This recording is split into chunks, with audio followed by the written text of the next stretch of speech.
ಪಟ್ಟ ಡಿಕೆಶಿಗೆ, ಪವರ್ ಸಿದ್ದರಾಮಯ್ಯಗೆ. ಡಿಕೆಶಿ ಸಂಪುಟದಲ್ಲಿ ಸಿದ್ದು ಸೈನಿಕರದ್ದೇ ದರ್ಬಾರ್.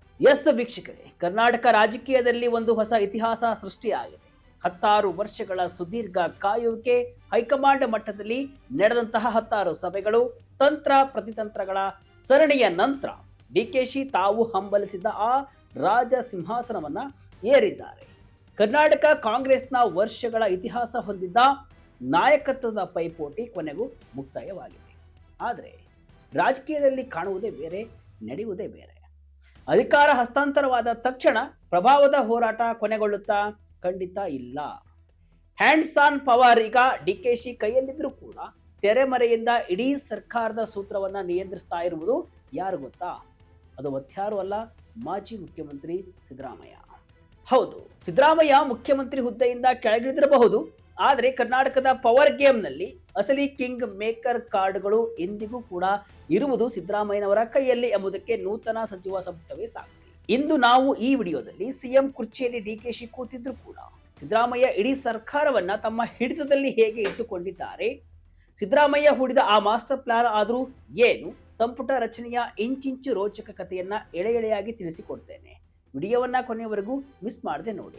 ನಾನು ಶಿವಮೂರ್ತಿ ಸರ್ವಾ. ಕುಳಿತೆ ಆಡಿಸುತ್ತಿದ್ದಾರೆ ಸಿದ್ದರಾಮಯ್ಯ. ಎಸ್ ವೀಕ್ಷಕರೇ, ಇತ್ತೀಚಿನ ಬೆಳವಣಿಗೆಯನ್ನ ನೋಡಿದ್ರೆ ಇಲ್ಲಿ ಯಾರು ಮೇಲುಗೈ ಸಾಧಿಸಿದ್ದಾರೆ ಅನ್ನೋದು ನಿಮಗೆಲ್ಲ ತಿಳಿಯುತ್ತೆ. ಅಧಿಕಾರ ಕಳೆದುಕೊಂಡ್ರು ಕೂಡ ಸಿದ್ದರಾಮಯ್ಯ ಮಾತ್ರ ಸುಮ್ಮನೆ ಕುಳಿತಿಲ್ಲ. ಅದಕ್ಕೆ ಸಾಕ್ಷಿ ಡಿಕೆ ಶಿವಕುಮಾರ್ ಅವರು ಸಿಎಂ ಆಗಿ ಪ್ರಮಾಣ ವಚನ ಸ್ವೀಕರಿಸಿದಾಗ ಅವರ ಜೊತೆಗೆ 13 ಜನ ಕಾಂಗ್ರೆಸ್ ಶಾಸಕರು ಕೂಡ ಮಂತ್ರಿಗಳಾಗಿ ಪ್ರಮಾಣ ವಚನ ಸ್ವೀಕರಿಸಿದ್ರು. ಈ ಪಟ್ಟಿಯಲ್ಲಿ ಅರ್ಧಕ್ಕಿಂತ ಹೆಚ್ಚು ಜನ ಅಪ್ಪಟ ಸಿದ್ದರಾಮಯ್ಯ ಬೆಂಬಲಿಗರು. ಹೌದು, ಮಂತ್ರಿಗಳ ಆಯ್ಕೆಗಾಗಿ ದೆಹಲಿಯಲ್ಲಿ ನಡೆದ ಆ ಮಧ್ಯರಾತ್ರಿಯ ಹೈ ವೋಲ್ಟೇಜ್ ಮೀಟಿಂಗ್ ನಲ್ಲಿ ಸಿದ್ದರಾಮಯ್ಯ ಅಕ್ಷರಶಃ ಮೇಲುಗೈ ಸಾಧಿಸಿದ್ದಾರೆ. ಡಿಕೆಶಿ ಅವರು ತಮ್ಮ ಕಡೆಯವರಿಗೆ ಮಂತ್ರಿ ಪಟ್ಟ ಕೊಡಿಸೋಕೆ ಅರಸಾಹಸವನ್ನ ಪಟ್ಟಿದ್ರು ಕೂಡ ಹೈಕಮಾಂಡ್ ಮಾತ್ರ ಇಲ್ಲಿ ಸಿದ್ದರಾಮಯ್ಯ ನೀಡಿದ ಲಿಸ್ಟ್ಗೆ ಮುದ್ರೆಯನ್ನ ಒತ್ತಿದೆ.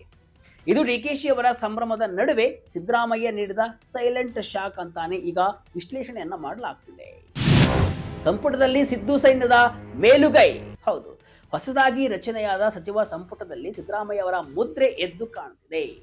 ಮುಖ್ಯಮಂತ್ರಿ ಡಿಕೆ ಶಿವಕುಮಾರ್ ಅವರ ಜೊತೆಗೆ ಪ್ರಮಾಣ ವಚನ ಸ್ವೀಕರಿಸಿದ 13 ಸಚಿವರ ಪೈಕಿ ಅರ್ಧಕ್ಕಿಂತ ಹೆಚ್ಚು ನಾಯಕರು ಸಿದ್ದರಾಮಯ್ಯನವರ ಕಟ್ಟ ಬೆಂಬಲಿಗರು.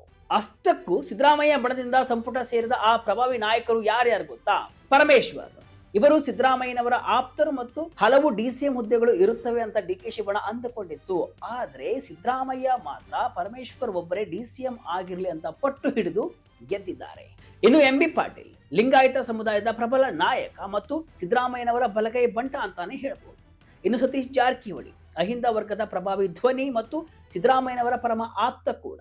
ಇವರ ಜೊತೆಗೆ ಕೆಜೆ ಜಾರ್ಜ್, ಕೃಷ್ಣ ಬೈರೇಗೌಡ, ಬೈರತಿ ಸುರೇಶ್ ಮತ್ತು ಶರಣಪ್ರಕಾಶ್ ಪಾಟೀಲ್ ಇವರೆಲ್ಲರೂ ಕೂಡ ಸಿದ್ದರಾಮಯ್ಯನವರ ಆಪ್ತ ವಲಯದವರು. ಇವರೆಲ್ಲರೂ ಕೂಡ ಸಿದ್ದರಾಮಯ್ಯನವರ ಹಿಂದಿನ ಸಂಪುಟದಲ್ಲೂ ಕೂಡ ಮಂತ್ರಿಗಳಾಗಿದ್ದರು. ವೀಕ್ಷಕರೇ, ಯೋಚನೆ ಮಾಡಿ, ಇಷ್ಟೊಂದು ಜನ ಸಿದ್ದು ಸೈನಿಕರು ಸಂಪುಟದಲ್ಲಿದ್ರೆ ಡಿಕೆ ಶಿವಕುಮಾರ್ ಅವರು ಹೇಗೆ ತಾನೇ ಸ್ವತಂತ್ರವಾಗಿ ನಿರ್ಧಾರ ತೆಗೆದುಕೊಳ್ಳೋಕೆ ಸಾಧ್ಯ? ಅತಿ ಮುಖ್ಯವಾದ ವಿಷಯ ಏನಪ್ಪಾ ಅಂದ್ರೆ, ಈ ಮೊದಲ ಪಟ್ಟಿಯಲ್ಲಿ ಡಿಕೆ ಶಿವಕುಮಾರ್ ಅವರ ಬಣಕ್ಕೆ ಸೇರಿದಂತಹ ಒಬ್ಬನೇ ಒಬ್ಬ ಶಾಸಕನು ಇಲ್ಲ. ಇದು ಡಿಕೆಶಿ ಶಾಸಕರಲ್ಲಿ ಈಗ ಆತಂಕವನ್ನ ಮೂಡಿಸಿದೆ. ಇಲ್ಲಿ ಸಿದ್ದರಾಮಯ್ಯನವರ ಚಾಣಾಕ್ಷತನ ಗೆದ್ದಿದೆ. ಯತೀಂದ್ರ ಸಿದ್ದರಾಮಯ್ಯ ಸಚಿವ ಸಂಪುಟಕ್ಕೆ ಎಂಟ್ರಿ. ಮಗನ ಮೂಲಕ ಸಿದ್ದು ಹಸ್ತಕ್ಷೇಪ ಮುಂದುವರಿಕೆ. ವೀಕ್ಷಕರೇ, ಸಿದ್ದರಾಮಯ್ಯನವರು ಅಧಿಕಾರ ಬಿಡುವ ಮುನ್ನ ನೀಡಿದ ಅತಿ ದೊಡ್ಡ ಮಾಸ್ಟರ್ ಸ್ಟ್ರೋಕ್ ಅಂದ್ರೆ ಅದು ತಮ್ಮ ಮಗ ಯತೀಂದ್ರ ಸಿದ್ದರಾಮಯ್ಯನವರನ್ನ ಸಂಪುಟಕ್ಕೆ ಸೇರಿಸಿದ್ದು. ಹೌದು, ಈ ಬಾರಿಯ ಮಂತ್ರಿಗಳ ಪಟ್ಟಿಯಲ್ಲಿರುವಂತಹ ಏಕೈಕ ಹೊಸ ಮುಖ ಅಂದ್ರೆ ಅದು ಯತೀಂದ್ರ ಮಾತ್ರ. ಯತೀಂದ್ರ ಸಿದ್ದರಾಮಯ್ಯನವರು ವಿಧಾನ ಪರಿಷತ್ ಸದಸ್ಯರಾಗಿದ್ದು ಅವರನ್ನ ಮಂತ್ರಿಯನ್ನಾಗಿ ಮಾಡುವ ಮೂಲಕ ಸಿದ್ದರಾಮಯ್ಯ ಒಂದು ಸ್ಪಷ್ಟ ಸಂದೇಶವನ್ನ ಕೊಟ್ಟಿದ್ದಾರೆ. ನಾನು ಮುಖ್ಯಮಂತ್ರಿ ಕುರ್ಚಿಯನ್ನ ಬಿಟ್ಟಿರಬಹುದು, ಆದರೆ ನನ್ನ ರಾಜಕೀಯ ಪರಂಪರೆ ಮತ್ತು ನನ್ನ ಪ್ರಭಾವ ಈ ರಾಜ್ಯದಲ್ಲಿ ಯಾವತ್ತೂ ಕೂಡ ಮುಗಿಯಲ್ಲ ಅಂತ.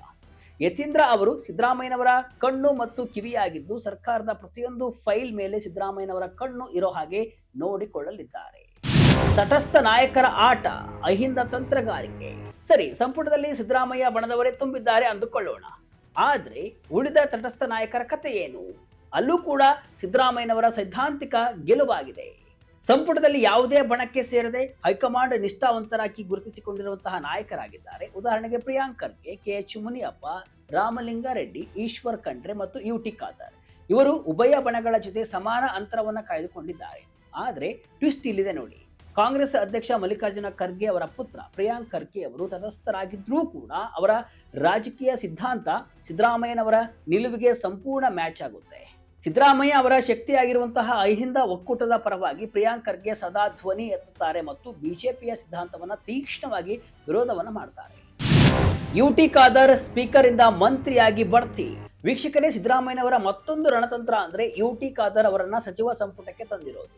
ಈ ಹಿಂದೆ ಅವರು ಸ್ಪೀಕರ್ ಆಗಿದ್ರು, ಆದರೆ ಸಿದ್ದರಾಮಯ್ಯನವರ ಹಠದ ಮೇರೆಗೆ ಅವರಿಗೆ ಮಂತ್ರಿ ಸ್ಥಾನವನ್ನ ಕೊಡಲಾಗಿದೆ. ದಕ್ಷಿಣ ಕನ್ನಡ ಭಾಗದಲ್ಲಿ ಬಿಜೆಪಿಯನ್ನ ಎದುರಿಸೋಕೆ ಇವತ್ತು ಮುಸ್ಲಿಂ ಮತಗಳನ್ನ ಕಾಂಗ್ರೆಸ್ ಜೊತೆಗೆ ಉಳಿಸಿಕೊಳ್ಳೋಕೆ ಖಾದರ್ ಅವರಿಗೆ ಪವರ್ ಇರೋ ಖಾತೆಯನ್ನ ನೀಡೋದು ಸಿದ್ದರಾಮಯ್ಯನವರ ಪ್ಲಾನ್ ಆಗಿದೆ. ಖಾದರ್ ಅವರು ಯಾವುದೇ ಬಣದ ಜೊತೆ ಗುರುತಿಸಿಕೊಂಡಿಲ್ಲದಿದ್ದರೂ ಕೂಡ ಅವರ ಸಿದ್ಧಾಂತ ಮಾತ್ರ ಸಿದ್ದರಾಮಯ್ಯನವರ ಅಹಿಂದ ರಾಜಕಾರಣಕ್ಕೆ ಪೂರಕವಾಗಿದೆ. ಅಂದ್ರೆ ಒಂದು ಕಡೆ ಜಾತಿ ಸಮೀಕರಣ, ಇನ್ನೊಂದು ಕಡೆ ಬಣ ರಾಜಕೀಯ, ಎರಡನ್ನೂ ಸಿದ್ದರಾಮಯ್ಯ ಅತ್ಯಂತ ಚಾಣಾಕ್ಷತನದಿಂದ ನಿಭಾಯಿಸಿದ್ದಾರೆ. ಕುರ್ಚಿ ಹೋದ್ರೂ ಬಂಗಲೆ ಬಿಡದ ಸಿದ್ದರಾಮಯ್ಯ. ಸಿಎಂ ಅಧಿಕೃತ ನಿವಾಸದಲ್ಲಿ ಟಗರು ದರ್ಬಾರ್. ವೀಕ್ಷಕರೇ, ಈ ಅಧಿಕಾರ ಹಸ್ತಾಂತರದ ಅತ್ಯಂತ ವಿಚಿತ್ರ ವಿಷಯ ಅಂದ್ರೆ ಸಿದ್ದರಾಮಯ್ಯನವರು ಇವತ್ತಿಗೂ ಕೂಡ ಬೆಂಗಳೂರಿನ ಸಿಎಂ ಅಧಿಕೃತ ನಿವಾಸವನ್ನ ಅಂದ್ರೆ ಕಾವೇರಿ ಬಂಗಲೆಯನ್ನ ಬಿಟ್ಟುಕೊಟ್ಟಿಲ್ಲ. ಅಷ್ಟೇ ಅಲ್ಲ, ಅವರು ಈಗ ಕಾಂಗ್ರೆಸ್ ವರ್ಕಿಂಗ್ ಕಮಿಟಿ ಅಂದ್ರೆ CWC ಸದಸ್ಯರಾಗಿ ನೇಮಕಗೊಂಡಿದ್ದಾರೆ. ಅಂದ್ರೆ ಅವರು ಈಗ ಸ್ವತಃ ಕಾಂಗ್ರೆಸ್ ಹೈಕಮಾಂಡ್ನ ಭಾಗವಾಗಿದ್ದಾರೆ. ಇದರ ಅರ್ಥ ಏನು ಗೊತ್ತಾ? ಇನ್ನು ಮುಂದೆ ಸಿದ್ದರಾಮಯ್ಯನವರು ಬರೀ ಕರ್ನಾಟಕದ ಲೀಡರ್ ಅಲ್ಲ, ಅವರು ಹೈಕಮಾಂಡ್ ಮಟ್ಟದಲ್ಲಿ DKC ಅವರಿಗಿಂತಲೂ ಕೂಡ ಹೆಚ್ಚು ಪವರ್ ಅನ್ನ ಹೊಂದಿದ್ದಾರೆ. ಇನ್ನು ಮುಖ್ಯಮಂತ್ರಿ ಆದವರು ಸಿಎಂ ಬಂಗಲೆಯಲ್ಲಿ ಇರಬೇಕು ಅನ್ನೋದು ನಿಯಮ ವಾಡಿಕೆ. ಆದ್ರೆ ಇಲ್ಲಿ ಸಿಎಂ ಆಗಿರೋದು DKC, ಬಂಗಲೆ ಇರೋದು ಸಿದ್ದರಾಮಯ್ಯನವರ ಹತ್ತಿರ. ಈ ಬೆಳವಣಿಗೆಗಳೇ ಸಾಕ್ಷಿ. ರಾಜ್ಯದ ಪವರ್ ಇಕ್ವೇಶನ್ ನಲ್ಲಿ ಸಿದ್ದರಾಮಯ್ಯ ಅವರ ಪ್ರಭಾವ ಎಳ್ಳಷ್ಟು ಇನ್ನೂ ಕಮ್ಮಿ ಆಗಿಲ್ಲ. ಜೂನ್ 18ರ ನಂತರ ಸಂಪುಟ ವಿಸ್ತರಣೆ. DKC ಬಣಕ್ಕೆ ಸಿಗುತ್ತಾ ಮುಂದಿನ ದಿನಗಳಲ್ಲಿ ನ್ಯಾಯ? ಈಗ ಎಲ್ಲರ ಕಣ್ಣು ಇರೋದು ಜೂನ್ 18ರಂದು ನಡೆಯಲಿರುವಂತಹ ರಾಜ್ಯಸಭಾ ಚುನಾವಣೆಯ ಮೇಲೆ. ಈ ಚುನಾವಣೆ ಮುಗಿದ ನಂತರ DK ಶಿವಕುಮಾರ್ ಅವರು ತಮ್ಮ ಸಂಪುಟವನ್ನ ವಿಸ್ತರಿಸಲಿದ್ದಾರೆ. ಅಲ್ಲಿಯವರೆಗೂ DKC ಅವರು ಕೇವಲ 13 ಜನ ಸಚಿವರ ಜೊತೆ ಆಡಳಿತವನ್ನು ನಡೆಸಬೇಕಾಗಿದೆ. ಎರಡನೇ ಹಂತದ ವಿಸ್ತರಣೆಯಲ್ಲಾದರೂ ಕೂಡ ತಮ್ಮ ಬಣದ ಶಾಸಕರಿಗೆ ಸ್ಥಾನ ಕೊಡಿಸೋಕೆ DKC ಪ್ಲಾನ್ ಮಾಡ್ತಿದ್ದಾರೆ. ಆದ್ರೆ ಸಿದ್ದರಾಮಯ್ಯನವರ ಅಹಿಂದ ಮತ ಬ್ಯಾಂಕ್ ಮತ್ತು ಅವರ ಸಂಘಟನಾ ಶಕ್ತಿಯ ಮುಂದೆ DKC ಅವರಿಗೆ ಇದು ಅತಿದೊಡ್ಡ ಅಗ್ನಿ ಪರೀಕ್ಷೆ ಆಗಿರಲಿದೆ. ಒಟ್ನಲ್ಲಿ ಕರ್ನಾಟಕದಲ್ಲಿ ಈಗ ಡಬಲ್ ಪವರ್ ಸೆಂಟರ್ ಆಡಳಿತ ಶುರುವಾಗಿದೆ. DK ಶಿವಕುಮಾರ್ ಅವರಿಗೆ ಮುಖ್ಯಮಂತ್ರಿ ಪಟ್ಟ ಸಿಕ್ಕಿರೋದು ಅವರ ಕಠಿಣ ಪರಿಶ್ರಮಕ್ಕೆ ಸಿಕ್ಕ ಫಲ ನಿಜ. ಆದ್ರೆ ಆ ಕುರ್ಚಿಯನ್ನ ಸುಸೂತ್ರವಾಗಿ ನಡೆಸೋಕೆ ಅವರಿಗೆ ಸಿದ್ದರಾಮಯ್ಯನವರ ಸಹಕಾರ ಕೂಡ ಅನಿವಾರ್ಯ. ಸಚಿವ ಸಂಪುಟದ ಈ ರಚನೆಯನ್ನ ನೋಡ್ತಾ ಇದ್ರೆ ಸಿದ್ದರಾಮಯ್ಯ ಇವತ್ತಿಗೂ ಕೂಡ ಕರ್ನಾಟಕದ ಅಸಲಿ ಕಿಂಗ್ ಅನ್ನೋದು ಸಾಬೀತಾಗ್ತಾ ಇದೆ. ಸಿಎಂ ಪಟ್ಟ ಅಲಂಕರಿಸಿದ DK ಶಿವಕುಮಾರ್ ಅವರಿಗೆ ಆಡಳಿತದ ಸವಾಲುಗಳಿಗಿಂತ ಸಿದ್ದರಾಮಯ್ಯನವರ ಈ ಭದ್ರಕೋಟೆಯನ್ನ ಸಂಭಾಳಿಸುವುದೇ ದೊಡ್ಡ ಅಗ್ನಿ ಪರೀಕ್ಷೆ ಆಗೋದಂತೂ ಸತ್ಯ. ಮುಂದಿನ ದಿನಗಳಲ್ಲಿ ತಮ್ಮ ಬಣದ ಶಾಸಕರನ್ನ ಸಮಾಧಾನಪಡಿಸಿ ಸಿದ್ದರಾಮಯ್ಯನವರ ತಂತ್ರಗಾರಿಕೆಯನ್ನ ಮೀರಿ DK ಶಿವಕುಮಾರ್ ಸ್ವತಂತ್ರವಾಗಿ ಹೇಗೆ ಕಾರ್ಯವನ್ನ ನಿರ್ವಹಿಸುತ್ತಾರೆ ಎಂಬುದು ಕೂಡ ಇಡೀ ರಾಜ್ಯದ ಕುತೂಹಲ. ಇದಿಷ್ಟು ಇವತ್ತಿನ ವಿಶೇಷ. ಇದೇ ರೀತಿಯ ಹಲವು ವಿಶ್ಲೇಷಣೆ ಮಾಹಿತಿ ಅಷ್ಟೇ ಅಲ್ಲ, ಮನರಂಜನೆಯ ವಿಡಿಯೋಗಳಿಗಾಗಿ ವಿಜಯ ಕರ್ನಾಟಕ ವೆಬ್ಸೈಟ್, ಫೇಸ್ಬುಕ್ ಹಾಗೂ ಯೂಟ್ಯೂಬ್ ಪೇಜ್ ಅನ್ನು ಫಾಲೋ ಮಾಡಿ. ಧನ್ಯವಾದಗಳು.